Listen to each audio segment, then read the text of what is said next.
The war in Ingushetia began in 2007 as an escalation of an insurgency in Ingushetia connected to the separatist conflict in Chechnya. By mid-2009, Ingushetia had surpassed Chechnya as the most violent of the North Caucasus republics. However, by 2015 the insurgency in the republic had greatly weakened, and the casualty toll declined substantially in the intervening years. History. In 2008, Magomed Yevloyev, owner of the highly critical opposition website Ingushetia.ru, was killed while in police custody. The aftermath of the killing was marked by an upsurge in separatist activity and animosity towards Russia and Russians among the Ingush population. At the center of this controversy was the deeply unpopular President Murat Zyazikov, a former KGB general who was criticized both by human rights groups and by some in the Russian government.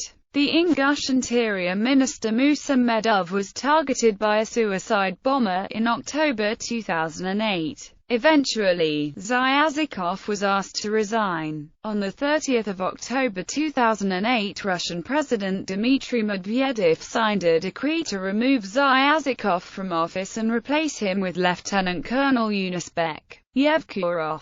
This was hailed by the Ingush opposition as a victory. However, the violence did not end. According to police sources, nearly 50 people died in the almost daily clashes in this small republic in the first 3 months of 2009. Assassinations and attempted assassinations of high-profile figures continued. On 10 June 2009, Azagas Giriva, the Deputy Chief Justice of the Supreme Court of Ingushetia, was gunned down. And on 13 June, former Deputy Prime Minister Bashir Alshev was shot dead outside his home. Ingush President Yevkurov was seriously wounded in a suicide bomb attack on the 22nd of June, and Construction Minister Ruslan Amakhanov was shot dead in his office in August. In October 2010, the Ingush branch of the Islamist Caucasus Emirate Group announced a moratorium on killing police officers. According to President Yevkurov,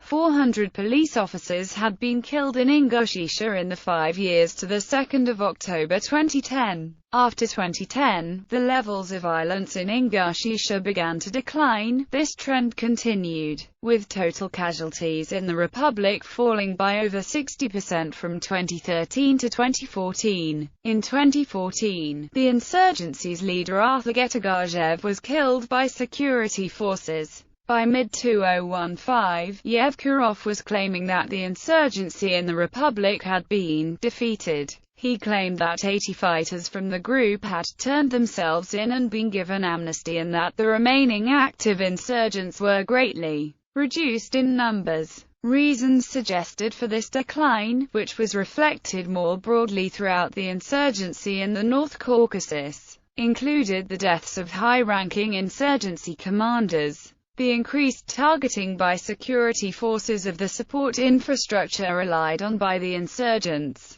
and an exodus of insurgents to other conflict zones.